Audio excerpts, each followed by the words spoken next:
what's up? Ikot tayo. Ikutin lang natin tong circumferential road. Tapos, labas tayo. Punta tayo ng ikot papuntang Bakyad. Pabalik ng trabaho. Warehouse, I mean. So, let's go.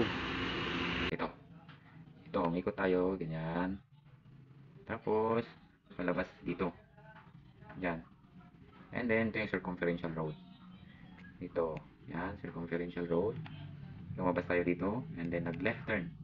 Left turn tayo, pumunta dito tayo sa left. Dito sa yan, Arevalo. Ayan. Wala kasi tayong wala tayong helmet mount. Hindi natin mabibidyohan. So, tigil-tigil muna tayo.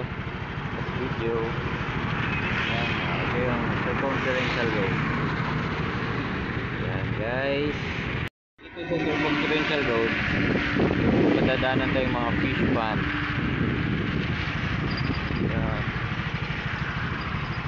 Low budget muna kasi tayo. Wala tayong pang camera. So, yan, mga fish pond po yan. Guys, dito tayo sa video. Arevalo. Parang plaza rin, plaza. Labas na ako sa circumferential road. Siya, dito na yung bagsak ko. Iikot ako papakyan yan, plaza Arevalo. Merong public market. Tapos Iloilo supermarket.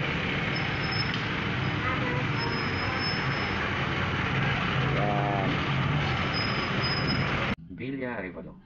Ito yung Iloilo supermarket, Villa.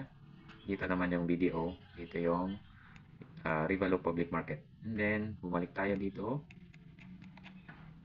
Yan. Tapos dito na, dumiretso na tayo dito.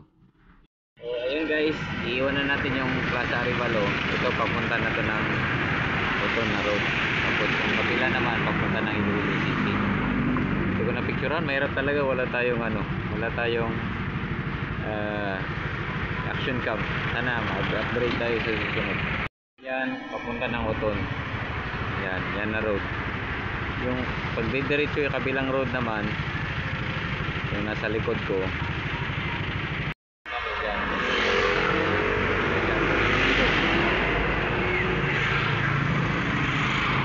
Papunta ng Oton. Sa unahan yun, sa Bakyad. Doon tayo at liliko. Para pupunta ng pabalik naman tayo ng warehouse. Guys, may nadaanan tayong Jisoo e-bike. Uso dito ang e-bike. Yan, signage. Tatawid tayo dun sa may 7-Eleven papuntang Bakyad. Hindi naman natin. Tayo dyan, mabasag natin lang sa Mandurriao.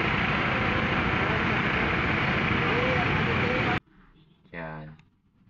Ito yung may nadaanan natin na e-bike. Tapos Mukhang terminal. Pagkatapos dito sa crossing, yan. Pumasok tayo dito. Ito yung 7-Eleven. Pumasok tayo dito. Yan. Diretso ulit, pabalik. Yan, diretso. Somewhere dito. Nagpagupit ako somewhere dito na banda. Yan, pabalik. Pabalik ulit dito. So, ito yung crossing. Ito yung warehouse. Ito guys, may nahanap ako. Ito yung Malunggay Pandesal. Hanggang dito rin pala meron to. Kaya pa daw mga alauna or alas 2. Tapos sa kanila iikot. So tara, let's go. Dadaanan tayong barbershop. Yan. Gusto ni Boss Brian. Kailan to? Itag mo lang ako, boss? Okay. Thank you. Pagpapit na lang tayo. Galing ni Boss Brian. Tingnan mo.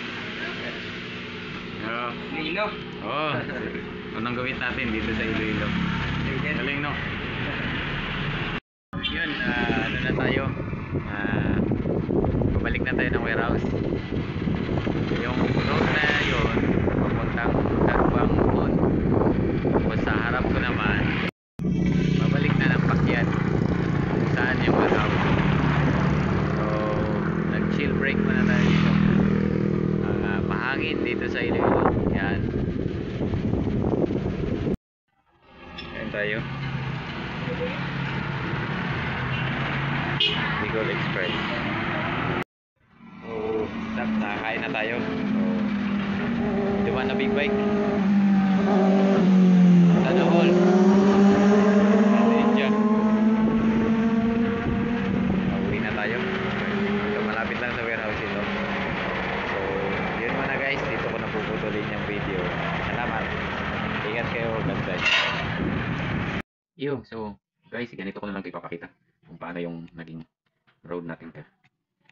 Dito yung ano, yan. Dito ang location. Dito ang location namin. Yan. Dito sa malapit sa WL Food Products. Dito kami. Dito.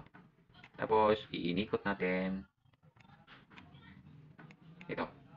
Ito, umikot tayo, ganyan. Tapos palabas dito. Yan.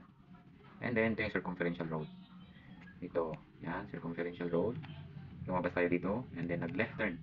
Left turn tayo, pumunta dito tayo sa left. Dito sa yan, Arivalo. Villa, Arivalo. Ito yung Iloilo Supermarket, Villa. Dito naman yung BDO. Ito yung Arivalo Public Market. And then, bumalik tayo dito. Yan. Tapos, ito na, dumiretso na tayo dito. Yan. Ito yung may nadaanan natin na e-bike. Tapos, Mukhang Terminal. Pagkatapos, dito sa crossing, yan, pumasok tayo dito. Ito yung 7-Eleven. Pumasok tayo dito, yan, diretso ulit, pabalik, yan, diretso. Somewhere dito, nagpagupit ako somewhere dito na banda. Yan, pabalik ulit dito. So, ito yung crossing, ito yung warehouse. So, yun lang guys.